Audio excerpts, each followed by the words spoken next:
વાગરામાં ઈદે મિલાદની ભવ્ય ઉજવણી કરવામાં આવી હતી.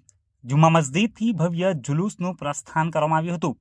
આખરી પૈગંબર હઝરત મોહમ્મદ સલ્લલ્લાહુ અલૈહિ વસલ્લમના જન્મદિવસ ઈદે મિલાદુન નબીની વાગરામાં ભારે શ્રદ્ધા અને ઉત્સાહ સાથે ઉજવણી કરાઈ હતી.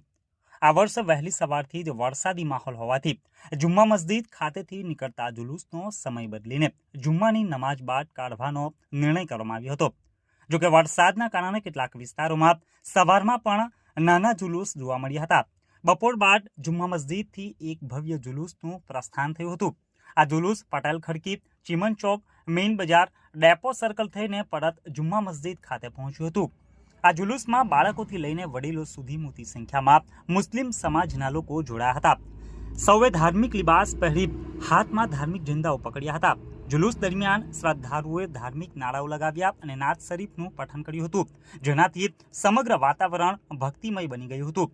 વરસાદી વિઘ્નો છતાં લોકોનો ઉત્સાહ જરાય ઓછો થયો ન હતો. ભરૂચ જિલ્લાભરમાં પણ ઈદે મિલાદની શાનદાર ઉજવણી કરવામાં આવી હતી. આ પ્રસંગે વાગરામાં ઠેર ઠેર સરબત, દૂધ, કોલ્ડ ડ્રિંક્સ, કેક અને ચોકલેટ સહિતની નિયાજનું પણ વિતરણ કરવામાં આવ્યું હતું.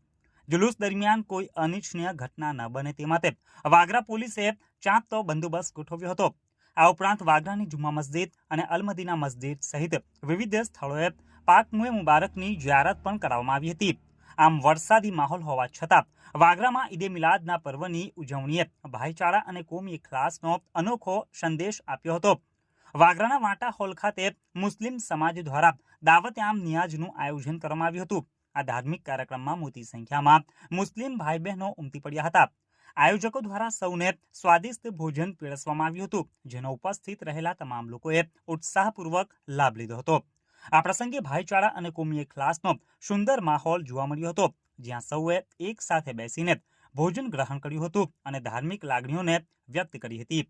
આયોજન સમાજમાં એકતા અને સદભાવનાને વધુ મજબૂત બનાવનારો પુરવાર થયો હતો.